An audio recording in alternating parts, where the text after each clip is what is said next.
Halo, apa kabar pemirsa? Bertemu lagi bersama saya Anggun Aktarini dalam Warta Parlamentaria. Kami sudah menyiapkan beragam informasi seputar kinerja dan kegiatan anggota DPR RI dan inilah dia Warta Parlamentaria selengkapnya.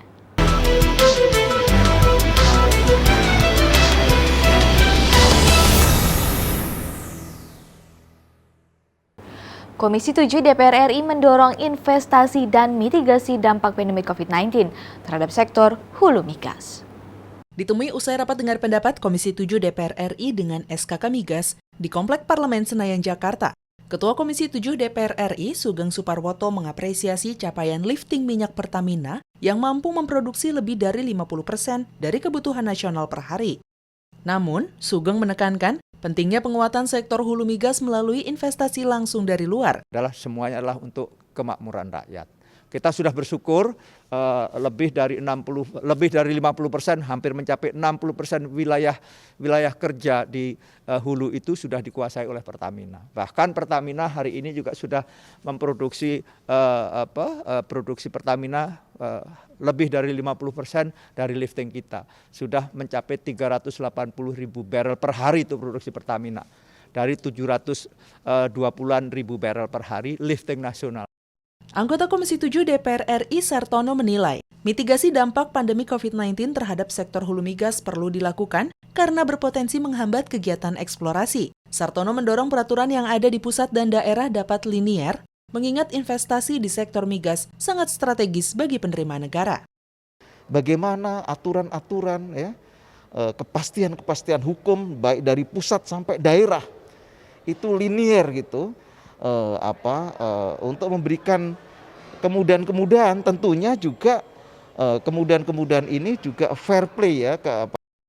Helmi dan Syamsul, TVR Parlemen melaporkan. Terkait manipulasi jumlah benih lobster yang diekspor, Komisi 4 DPR RI meminta Kementerian Kelautan dan Perikanan mencabut izin 14 perusahaan eksportir benih lobster karena hal ini dinilai mencederai hukum dan menyalahi peraturan perundang-undangan. Anggota Komisi 4 DPR RI Andi Akmal Basludin mengatakan, kelalaian yang dilakukan pihak Kementerian KKP atas izin ekspor dinilai sangat merugikan kepentingan bangsa dan negara, terutama dari sisi jumlah penerima negara, serta mengancam habitat pelestarian lobster di tanah air. Oleh karena itu kita minta agar tidak ada main mata gitu ya, harus ditindak tegas dan kalau perlu izinnya dicabut. Dan kalau ada pidana silakan kepada kepolisian maupun penegak hukum lainnya untuk memprosesnya gitu, agar ada efek jerah. Karena kalau tidak ada sanksi tegas, kontennya akan berulang terus. Ditambah lagi penyelundupan yang masih marak juga seperti itu. Wakil Ketua Komisi 4 DPR RI Hasan Aminuddin menjelaskan, kejadian yang dilakukan Oknum Kementerian Kelautan dan Perikanan yang dengan sengaja melakukan penyelundupan menimbulkan potensi kerugian bagi negara. Hasan mendesak pemerintah menindaklanjuti secara tegas dan memberikan sanksi bagi oknum yang terlibat. Desakan yang ingin saya sampaikan, yang pertama usut dengan tuntas. Siapapun oknum di Kementerian Kelautan dan Perikanan ini rumah besar yang jangan dibakar rumahnya, tapi tangkap tikusnya dan diusut tuntas dan diberikan sanksi yang seberat-beratnya karena merugikan negara dan bangsa Indonesia. Mario dan Ridwan, TVR Parlemen melaporkan.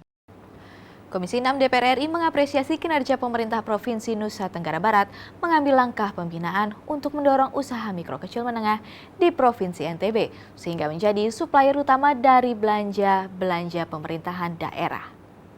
Ditemui usai memimpin kunjungan kerja Komisi 6 DPR RI dengan KPPU, BSN, ITDC, PT Wijaya Karya, PT Garuda Indonesia dan PT Sarinah di Lombok, Provinsi Nusa Tenggara Barat, Wakil Ketua Komisi 6 DPR RI Muhammad Hekal mengatakan, dalam kondisi pandemi ini, UMKM harus diberikan dukungan untuk bertahan dan bangkit. Hekal pun mengapresiasi Gubernur NTB yang telah melakukan langkah strategis dan berpihak pada UMKM.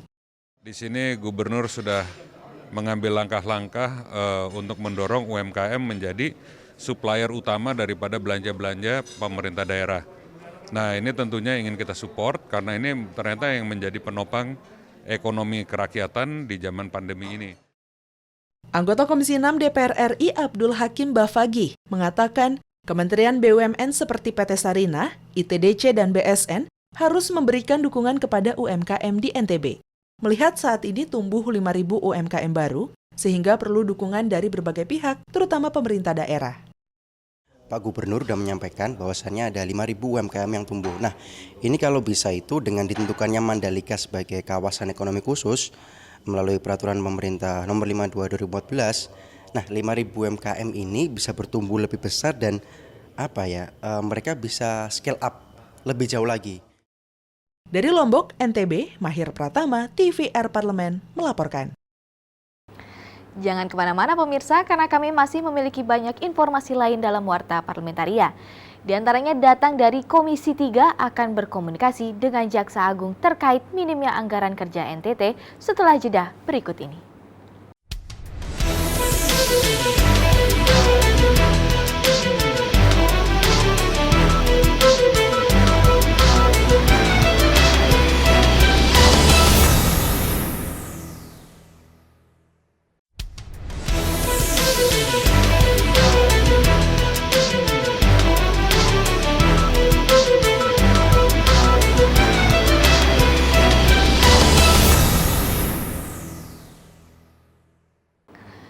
Anggota Komisi 3 DPR RI Hinca Panjaitan mengatakan Komisi 3 DPR RI akan segera berkomunikasi dengan Jaksa Agung terkait dengan kekurangan anggaran di Kejaksaan Tinggi Nusa Tenggara Timur, terutama anggaran penanganan kasus yang sedang ditangani.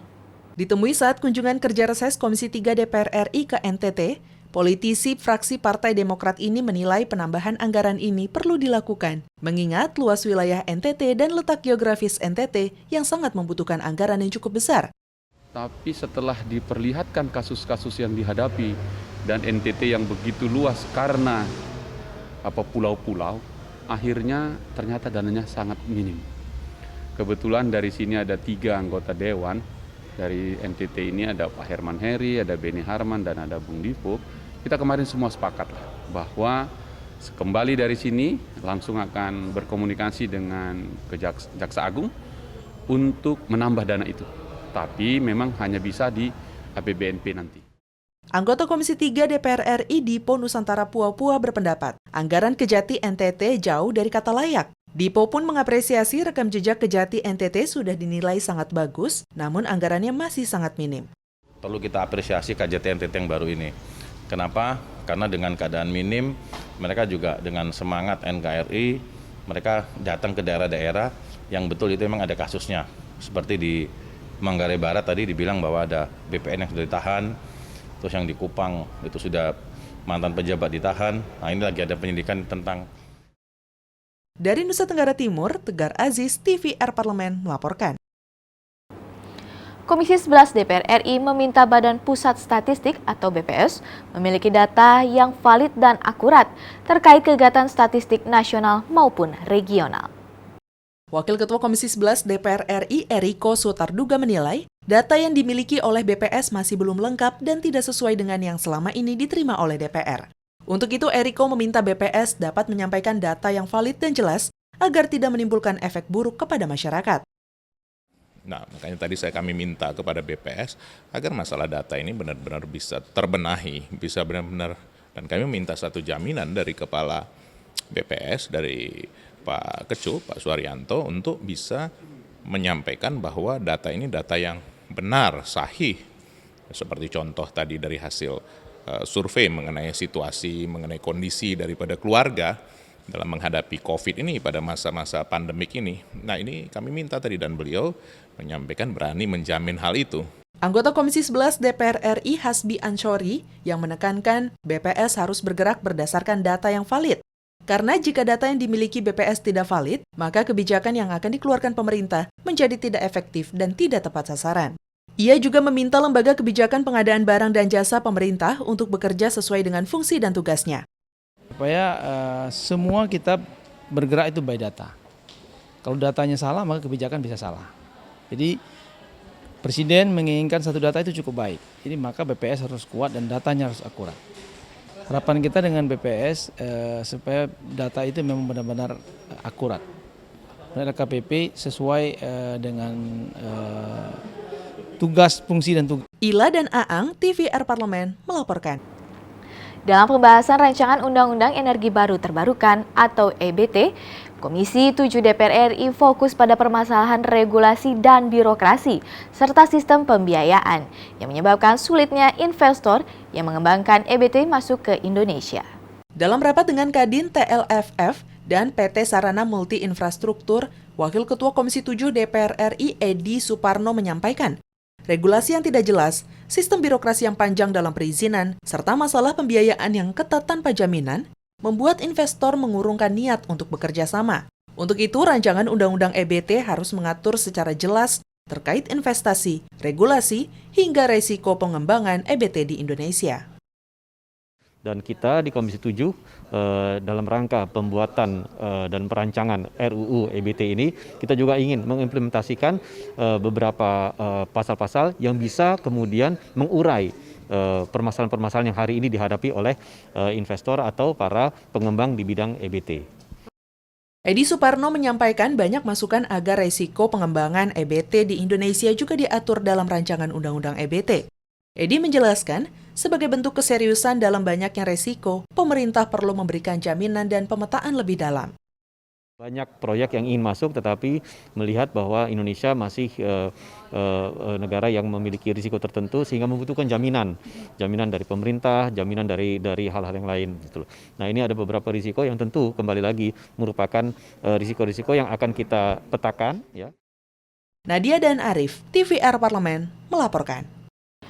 Komisi 11 DPR RI menilai percepatan pembangunan ekonomi di daerah Jawa Tengah sudah berada di jalur yang benar atau on the track. DPR RI juga akan terus memantau dan menyempurnakan beberapa peraturan yang mesti ditindaklanjuti dalam upaya percepatan pembangunan ekonomi di daerah, khususnya di Jawa Tengah dan sekitarnya. Ketua Komisi 11 DPR RI Dito Ganinduto yang ditemui usai pertemuan dengan Gubernur, perwakilan Kementerian Keuangan, dan stakeholder terkait di Kota Semarang, Jawa Tengah baru-baru ini mengatakan, dari hasil pertemuan dan penyampaian yang dipaparkan oleh semua pihak di Semarang, secara garis besar sudah berjalan di jalur yang benar. Dito Ganinduto menambahkan tinggal penyempurnaan beberapa peraturan yang harus ditindaklanjuti agar percepatan pembangunan di Jawa Tengah berjalan dengan baik. Secara garis besar semuanya udah on the track, cuman ada beberapa peraturan atau beberapa hal yang mesti kita follow up lebih lanjut dan mudah-mudahan ini bisa mencapai seperti yang diharapkan tertuang dalam Perpres 79 tahun 2019 mengenai percepatan pembangunan di daerah Jawa Tengah. Gubernur Jawa Tengah Ganjar Pranowo mengatakan beberapa masukan yang disampaikan oleh Komisi 11 DPR RI menjadi alternatif yang baik, khususnya mengenai pembiayaan dalam pembangunan di daerah. Ganjar mengatakan masukan-masukan tersebut dapat menjadi penyemangat bagi daerah bersama stakeholder, sehingga pembiayaan daerah tidak hanya bergantung pada APBD semata. Kami terima kasih diberikan beberapa masukan terkait dengan alternatif pembiayaan. SMI, PPI, terus kemudian mereka ada di sini, obligasi, tadi bagian yang menurut saya kami di daerah senang karena ini ada alternatif pembiayaan yang kita tidak hanya bergantung hanya pada APBD saja yang tapi nggak kuat. Dari Semarang, Jawa Tengah, Zikri Amin, TVR Parlemen, melaporkan. Pemirsa, kami masih memiliki banyak informasi lain dalam Warta Parlementaria, dan tetaplah bersama kami.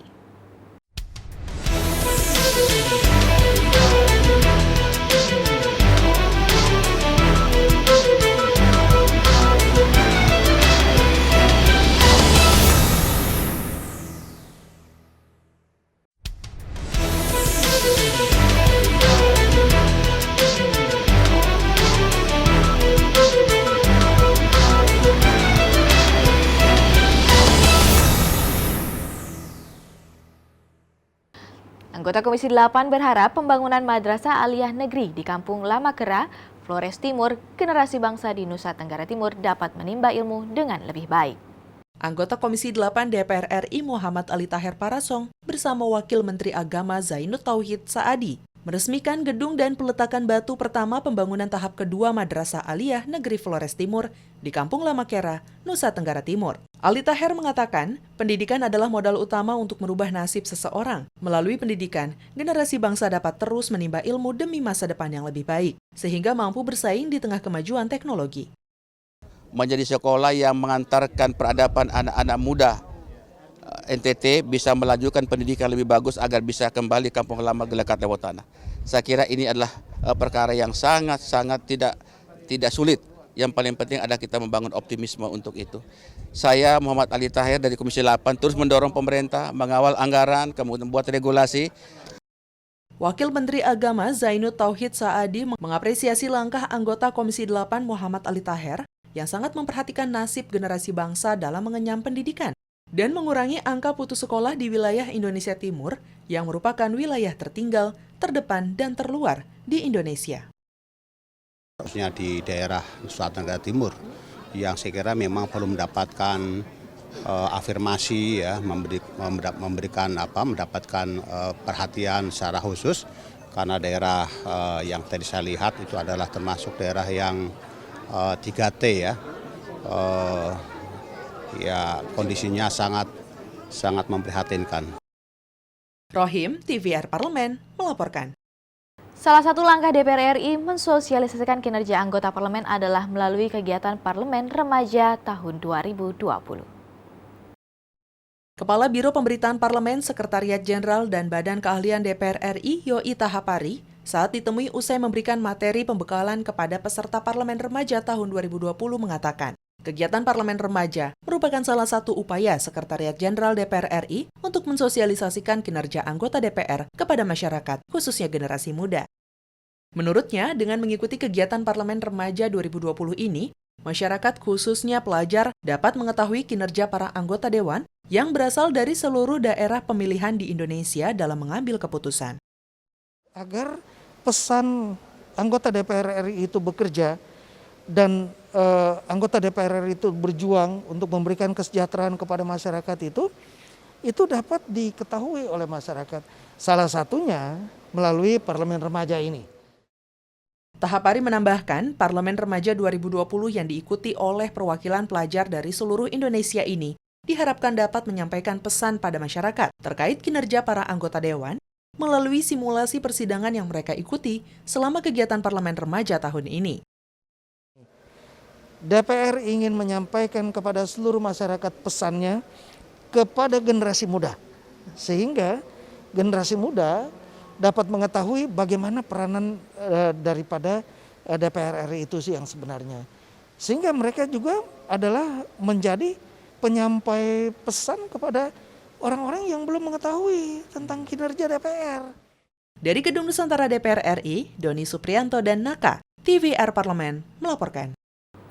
Komisi 5 DPR RI melakukan kunjungan kerja ke Provinsi Jambi dalam rangka mengecek proyek-proyek strategis terutama pembangunan perpanjangan runway Bandara Sultan Taha di Provinsi Jambi. Anggota Komisi 5 DPR RI Hasan Basri Agus mengatakan, perpanjangan runway Bandara Sultan Toha terhambat oleh pembebasan lahan karena terdapat tanah yang melalui jalan nasional. Hasan mengusulkan pihak kontraktor bisa membuat jalan baru atau membuat underpass agar perpanjangan runway Bandara Sultan Toha dapat terlaksana mencapai panjang 3.000 meter yang sebelumnya sudah terbangun 2.600 meter. Di ujung sana untuk mencapai 3.000 meter ya panjang runway ini kita harapkan, dan posisi sekarang kan baru 2.602 ya sekitar sekian. Itu yang paling aman posisi itu kapal sudah sampai kepada tahap 3.000 meter. Untuk mencapai itu kita harus membebaskan tanah, jalan nasional. Hal senada dikatakan anggota Komisi 5 DPR RI Bakri. Dirinya mengatakan pemerintah perlu segera menganggarkan pembebasan lahan untuk perpanjangan runway Bandara Sultan Toha. Bakri berharap Bandara Sultan Toha bisa menjadi bandara internasional di Provinsi Jambi. Kita minta kepada pemerintah pusat dan Kementerian Perhubungan, Dirjen Udara, dan Kementerian PUPR, Bina Marga untuk menganggarkan. Karena masih ada lebih kurang sekitar 400 meter lagi perlu perpanjangan. Nah ini menyangkut masalah pembebasan lahan. Dari Provinsi Jambi, Rian Indrayana, TVR Parlemen, melaporkan. Demikianlah beragam informasi seputar aktivitas DPR RI yang sudah kami susun dalam Warta Parlementaria. Saya Anggun Oktarini beserta kerabat kerja yang bertugas, pamit undur diri. Terima kasih atas perhatian Anda dan sampai jumpa.